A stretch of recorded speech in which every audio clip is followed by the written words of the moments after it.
Hi, welcome to Pick Your Coaches podcast. My name is Akshay Birala. Pick Your Coach is an online one-to-one coaching app that helps you access certified coaches across sports. The podcast is my way of helping you understand how elite athletes get to where they are, their game plan, mindset, and preparation.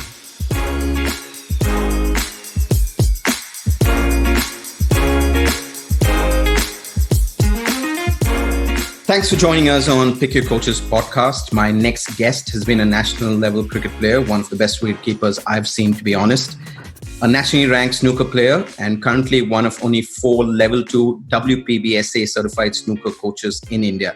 And when he's not playing or coaching, he's getting you to dance to his tunes across India. He's one of India's most sought after DJs as well.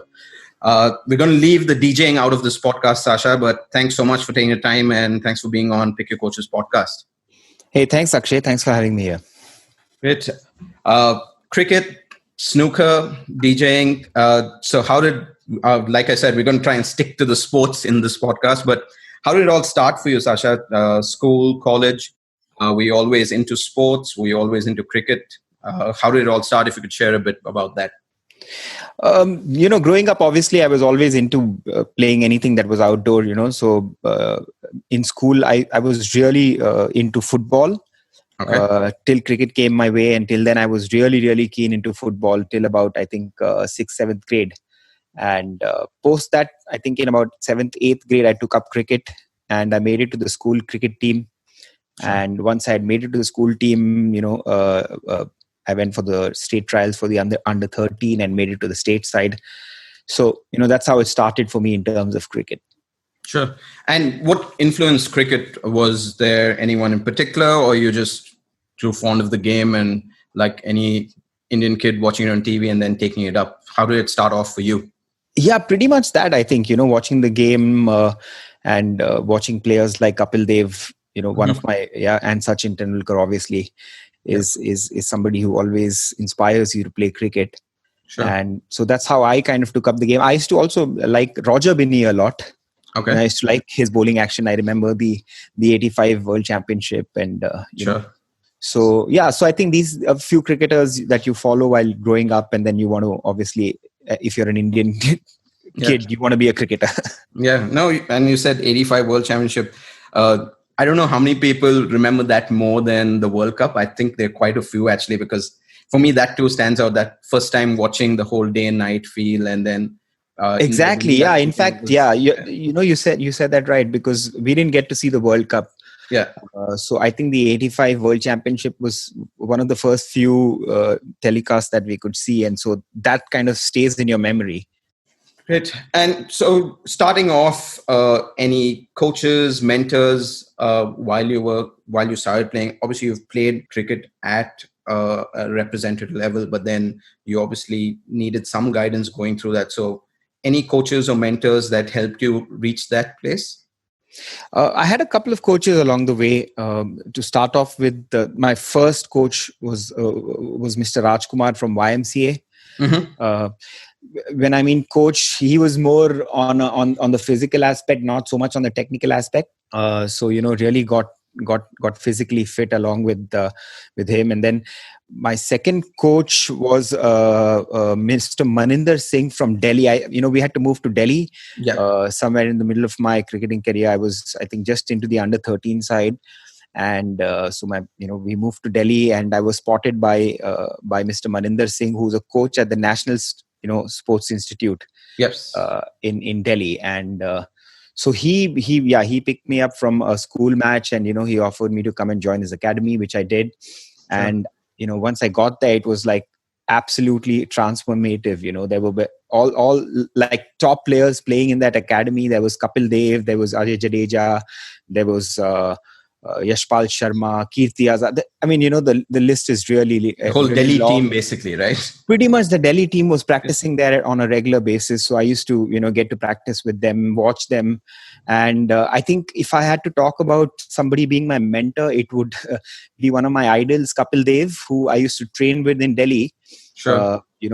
On a one-on-one basis, which was, I think it was like a dream come true for me. Yeah, people die for that. position, I'm Absolutely. And, guessing. I watched and I was influenced into getting into the game by watching Kapil Dev.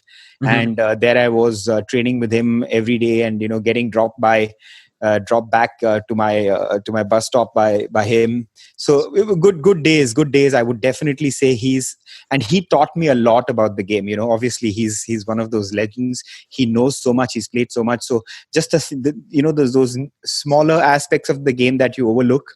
Mhm. Some things that stay in your memory when somebody tells you, right? Especially, some tips about wicket keeping, which he gave me, which really helped me. Sure. Which, when you watch a lot of wicket keepers, you see that, I wish they had met Kapil Dev as well. Yeah. So he was probably the mentor that I had. Mhm. And then once we moved back to Bangalore, I joined BUCC, where I had Mr. Keki Tarapur. Sure. So he was one of my coaches. And again in BUCC, I was fortunate enough to play with some of the top cricketers in Karnataka at that point of time. Yes. I think that a combination of all that helped my game to an extent. For sure. I mean, of course, even if you just kept it and left it at couple there, you didn't need anything else, I guess. So And then I was here in Bangalore playing with Rahul Dravid and with like players likes of Rahul Dravid and the other, I think Javagal Srinath and Anil Kumble. So so it wasn't bad. I mean, I enjoyed my cricketing days. Yeah, and honestly, as someone who's growing up and watching you play, I enjoyed watching you keep. So, Sash, after obviously playing at that level, you're playing state, you've played under 19s, under 21s, under 25s. Obviously, a dream for any cricketer such as yourself is take it to the next level and play for India. Right. But then something changed course, and what changed for you, and what was that moment that made you decide, okay, this is not where I'm going to go anymore?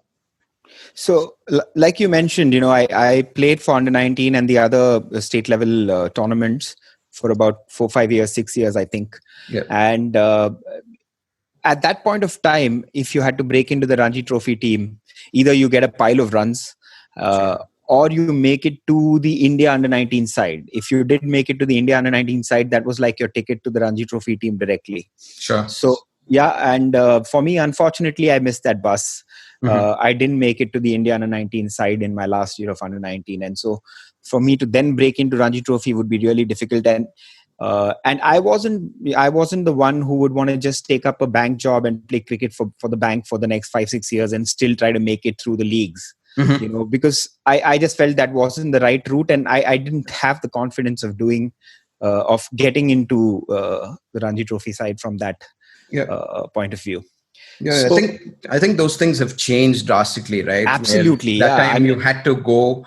The next step, if you're playing cricket, is to join one of the big banks there, SBI or SBM or Vijay Bank, and play the leagues, and then you go through the grind there and then get selected. Yeah. I don't think that's there anymore. And I guess youngsters listening to this will be wondering, what is this? Why are they playing for banks?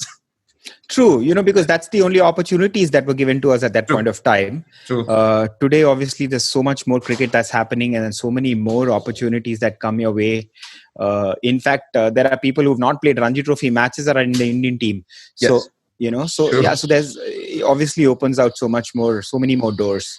So for me, I had to take that call, at that point of time. I was, I think, 21, 22 till I played some competitive cricket, after which I mean, I didn't see myself getting into the Ranji Trophy team till 25, 26. And then you're not going to make it to the Indian side if you're 28, 30. I mean, not many will.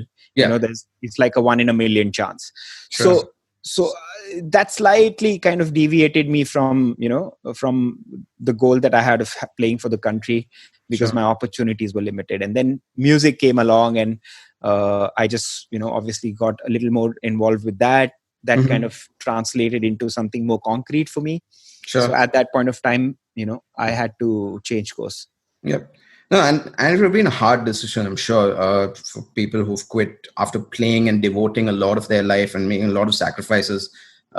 It's a hard but mature decision, I guess, that some people have to take at that point. It is. I mean, if you're the ones who are fending for yourselves, then you got to find the next best way to pay the bills. Sure. So that's something that I had to do. Sure. And snooker, how did that get started? Start off as a hobby, or you always played? And obviously, the cricket took importance and was more important at that point in time. How did it all start? Yeah, snooker came up entirely as a hobby for me. Became a member of a club in Indranagar which had a billiards table, and I instantly got a liking towards it. So once I picked up the cue and I started playing, and it's a very, very addictive game. So once you start, you really want to spend as much time as you can playing the game. So that's exactly how it went about for me. For the first few years. And I mean, in fact, till the last maybe 3-4 years, it was always a hobby. Now I look at it in a very different spectrum because of my academy. But it was always a hobby, but a little. I mean, it was one of those hobbies that I'm extremely passionate about. So that's the reason that I got into it more seriously, because I'm extremely passionate about the game, and I think the game it deserves more in the country. Sure. And it's a good thing you said that. It was leading up to my next question. You're coaching now, you have your own academy. So how did that come about? I know you have this academy that you just launched last year along with Pankaj Advani as well. So coaching and creating an academy, what was the whole reason behind it, and what's your aim by doing that? Coaching was obviously is a thought that came up much later for me. Setting up the academy with Pankaj was something that I thought of first, and the reason behind doing that was to take the game to the grassroots levels where it's exposed to children at an early age. So that's one of the reasons why the game hasn't really gained the popularity that it should. It's because it hasn't reached out to the masses. Lack of exposure. Obviously, it's not on television. That's one of the big factors. Even in spite of that, badminton is popular, tennis is popular. We don't really get to see too much of that. But the access to a badminton court or a tennis court is a lot better than an access to a billiards table. Correct. Right. So that's one of the reasons why I feel this game hasn't gained popularity, and I want to change that by giving a table to a child at the age of 10. So people in schools get to play it on a regular basis. Even if you're not playing, at least you know about it. So we are currently in a school and which has about 6,000 kids, right? And we had Pankaj Advani come there and inaugurate the table. So now at least those 6,000 kids know about the game. And their parents know about the game, right? Yes. So you don't have to be on the table to learn about it. At least you know about it. You know who Pankaj Advani is. Things like that. That's something that will change the perception of the game and that's why I wanted to take it down to the school level and start at an early stage. That's how the academy came about. Okay. And it's actually funny when you said this, that not many people know and have access to it. As much as I've known snooker ever since I can remember. But one thing that never struck me was growing up, you probably had access only if you're a member of one of these clubs. Correct. And there were probably few of these snooker parlors where you probably have to be a little older to get in, and you can't go in there if you're young and you actually want that. And now when you said that just struck me and saying, oh, okay, I had to only go to either a Bowring or a Bang Club or a KSA or, like you said, Indranagar Club as well. Play snooker, and there was no other place where a youngster can actually walk in and start playing. True. So, and also I think the environment in a parlor, so to speak, isn't the best environment to get started. Correct. Which was the case. In fact, now, and here in India you call them parlors. In the UK they call snooker rooms, right? So here now there are a lot of those coming up, where the conditions are fantastic. It's not like a parlor, there's no smoking, there's no drinking, there's no betting, right? So all those things are put out, they're thrown out of the window. So you go there and you're able to take the game on a pure level. So that's great to hear, actually. Yeah. So being for someone like me, and that was the image of a snooker parlor for someone like me who was there. But and I'm guessing parents who are probably our age also had that kind of impression on it. But through this, obviously, this is a good way for them to actually get educated that that's no more the case. There are other places where they can go. Absolutely. So those places are now coming up. There are a couple of them, in Bangalore that have come up that are really promising, have great facilities. And, so once you come there and check it out, you would you wouldn't be hesitant to send your child there. And that's important. And also the reason why we've gone ahead and tied up with a brand like Pankaj Advani is it also gives you confidence. Like, if you hear about the academy which is run by Rahul Dravid, or you feel more confident. Right. So so that's one of the reasons why we have Pankaj Advani as our mentor and part of the academy. And obviously his support and his knowledge about the game obviously comes in. For sure. No, and it's one thing to have someone like Pankaj endorse you, and he's endorsing folks like you because you all have studied the game and you've done what is required to actually teach folks. And he's not going to go and support someone who he doesn't believe in. And that's something which we need to let people know as well, that the quality of the coach and their certification of the coach is also important for anyone else to back them up as well. True. I mean, when we thought about setting up the academy, I could have easily, just associated with Pankaj and had the academy running based on the skills that I've learned playing the game over so many years. Would actually suffice to teach, anybody from a beginner to intermediate level. But what I felt is it has to, if we're doing it, then we do it right. It has to be systematic. It has to be it has to be done with a method which is being practiced internationally, right? So that's when I decided to go ahead and do this level 2 certification in the UK. And I think after doing it, you realize how much you don't know about the game. And and how much there is to learn. So, and now when I've done the course and I've come back, I feel that everybody who's been playing the game for so many years, they have, including myself, I wish I had taken coaching a lot earlier in my career. In my snooker career, because coaching is definitely something that changes your game, the perception of the game and your technique and foundation and everything. So, and especially if you have a method behind it, right? So sure. No. So Sash, from your perspective and knowing what you've done and how you go about coaching students as well, what do you believe a student needs to look out for in a coach, in snooker especially, as a game that's, like you rightly said, doesn't have as much attention as some of the other sports in India, but then what do they look out for when they're trying to say, okay, snooker is what I'm passionate about, I play it regularly, but I want to take it to the next level. So what would you suggest, how they go about that process of finding someone to coach them or mentor them?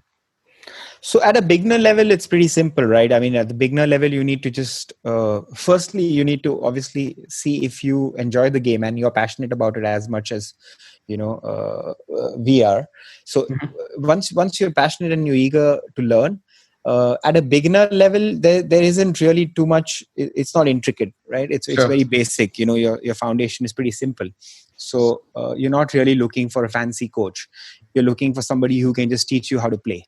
When I mean teach you how to play is how to hold the cue, how to strike a cue ball, how to stand, those basic things. But when I'm saying when you've moved to an intermediate level and you're looking to grow into, say, from an amateur to a pro, at least at the national level, not at the international level, is where you will have to look at a coach who either has achieved himself, right? So that he's got 10 world titles. Obviously, he knows how to play the game and he knows. Or you're looking for a qualified guy, someone like me who's got a certification. I know how to coach. I may not have 10 world titles behind me, but I can pick the reasons why probably you're not succeeding, or the things that I can help you to do to get to become a better player, and the drills and the practice sessions and things like that. So that's one, is obviously a qualified coach who knows what he's doing, and the other is obviously and that goes with every sport, is to have a coach that you can bond with. There has to be a comfort level with a coach, especially for a game like this where it's a one-on-one, where you don't have people standing there and there's one guy. Here you're talking about one-on-one. I'm going to be part of your life for the next whatever years on a daily basis for about 3 to 4 hours if you want to turn pro. Right? So I kind of become a part of your life. So if you're not comfortable hanging out with me on the table or off it, then it's not really going to work out. So I think that's another factor that you really have to put in, especially with this game, is what I've noticed, is you have to have that level of comfort. Sure. And I'm sure you agree, like I mentioned to you earlier, had my last podcast with Sri Pankaj's brother as well, from a sports psychology perspective and what people do. So I obviously focus on, in my conversation was across sports, but obviously there was a lot of snooker mentioned given Sri's played, and then obviously his work with Pankaj as well. So what kind of role do you believe that plays? Obviously, Sri was the reason praise for Pankaj on how mentally strong is it, how mentally strong he is.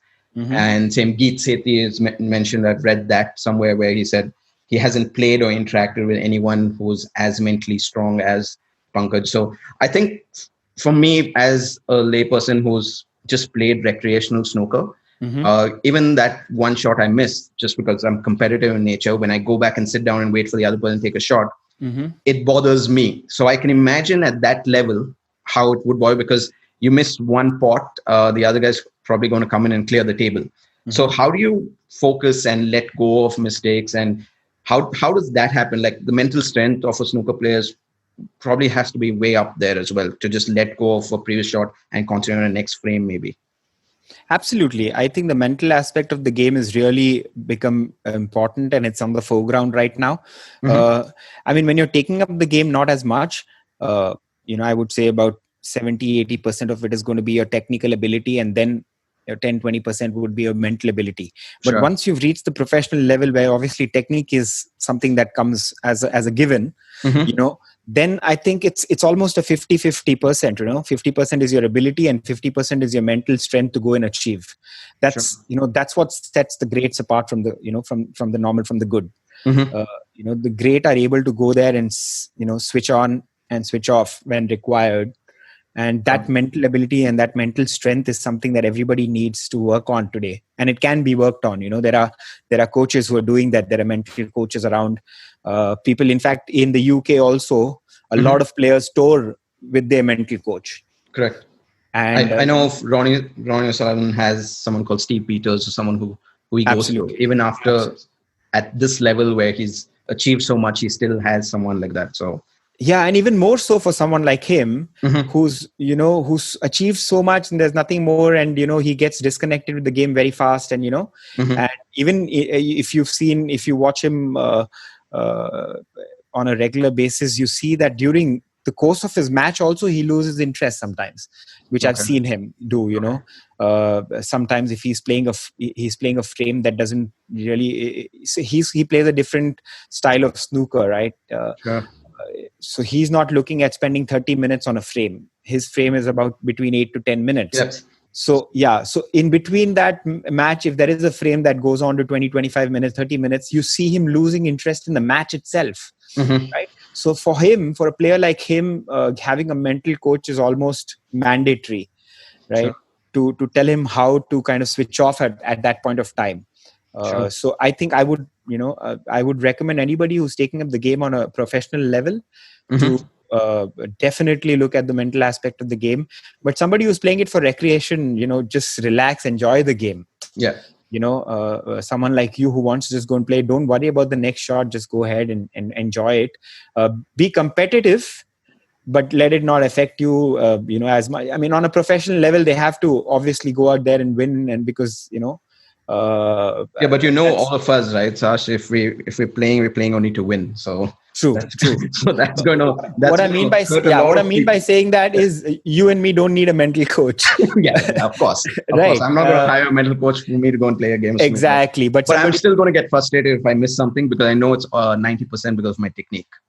Absolutely. That's you hit the nail on the head. So for someone like us, if we have to avoid that, just a couple of sessions with the coach can transform your game. Even for somebody who's a recreational player, if he has a few sessions, I can commit to it, and I can guarantee you that his game is going to go up by at least 20-30% in just a session or two. So so that's where I think technique and coaching ability comes in. Yeah. When you said us, you meant me, obviously not you. So let's I mean, clarify. I've actually taught myself, right, Yeah. Yeah. throughout my career. And now being the coach, it's actually really impacted my game quite a bit. My Sure. game has improved in the last 1 year. Mm-hmm. Obviously, I know a lot more about the game now than I did earlier. Sure. And while you're obviously trying to teach somebody else and You're you're learning as well. demonstrating, and you're demonstrating it, right? Sure. So I spend a lot of hours on the table practicing it, so that if I'm demonstrating it to somebody, I don't look like a fool, right? Sure. So whatever drills I tell somebody to practice on, Mm-hmm. I demonstrate that and I show him how it's done. And I have to make sure that I know how it's done too. So Sure. Thanks for sharing that, Sash. yeah. So, Sash, just deviating a little bit, just Mm-hmm. talking about the level of snooker right now in India and what your thoughts are. We've already had champions across billiards and snooker, Geet Sethi, Pankaj Advani now. Mm-hmm. Uh, any other ones that come to mind right now who you think are the next big things in snooker or billiards where our listeners can probably go and watch them play? Anyone that you'd suggest or want to name out here? I mean, let me tell you this. Actually, there's, unfortunately, there's like a huge divide Mm-hmm. in the amateur and the pro circuit, right? Okay. So there are a lot of great players in India Mm-hmm. performing at the national level who are very good, Sure. okay, but they still aren't ready enough to compete at the pro level.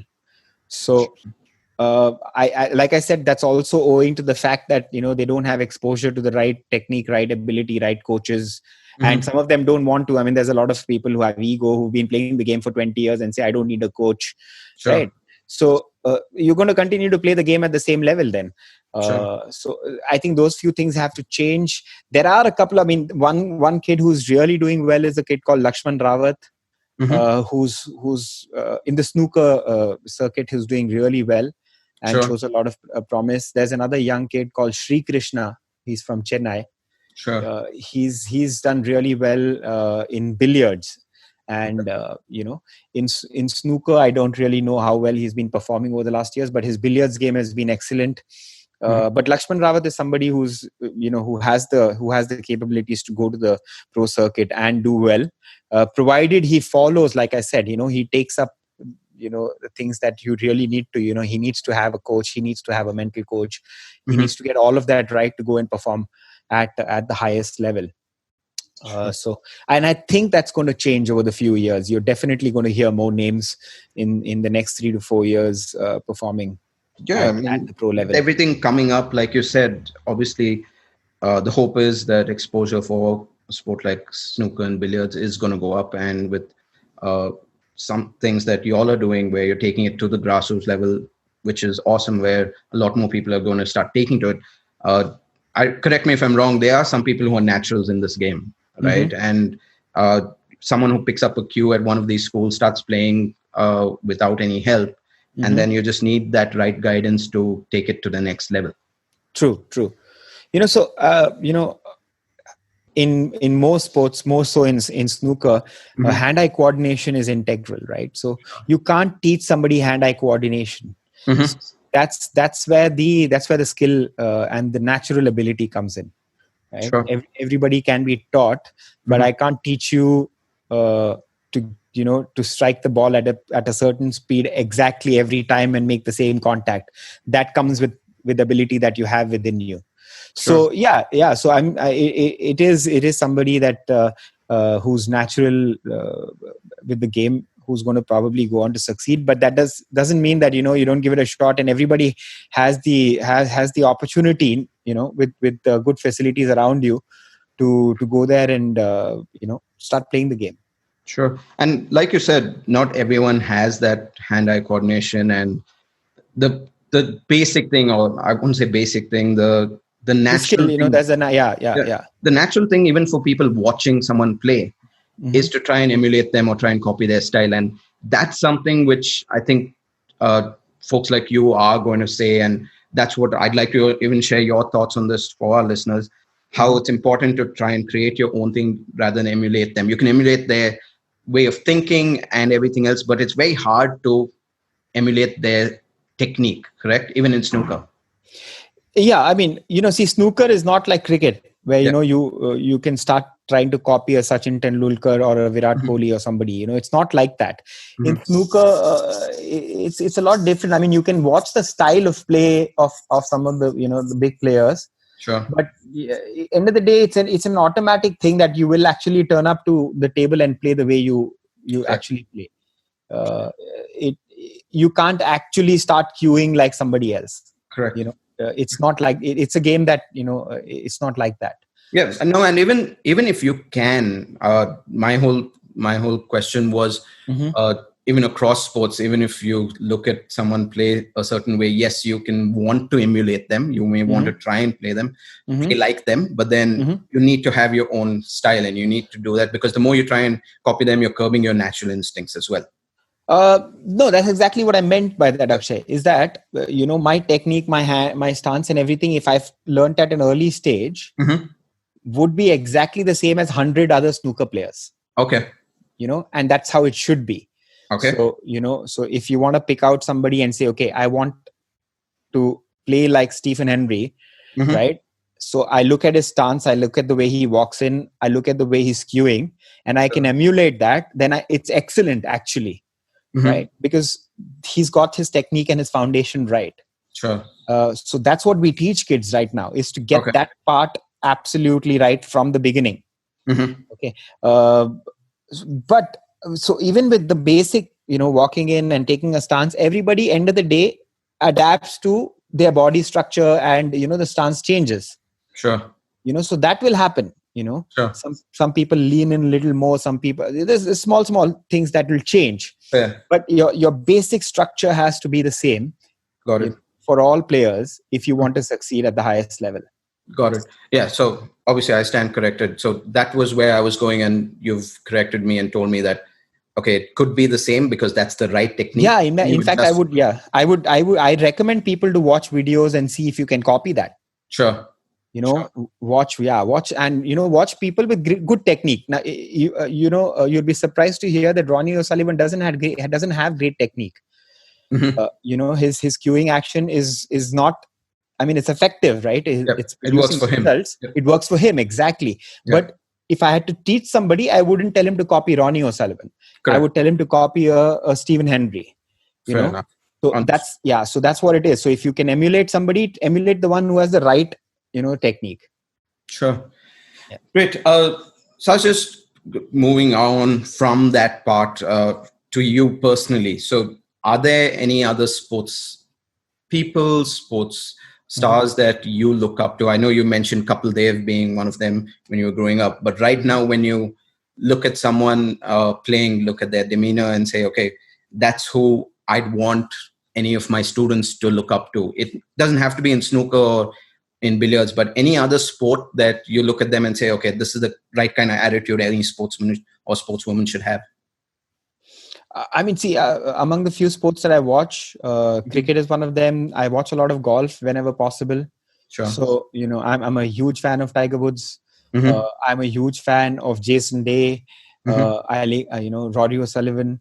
No, sorry, Rory McIlroy. McIlroy, yep. So those are the players. I mean, if you watch them in terms of how they are on the field, you watch them, the way they play the game, the way they physically fit today, things like that. Virat Kohli is a great example of how he's transformed as a player over the last 1 decade, right? Yeah. I've known him and on a personal level, and I know how he was 10 years back, 2008, 2009, and what he is today.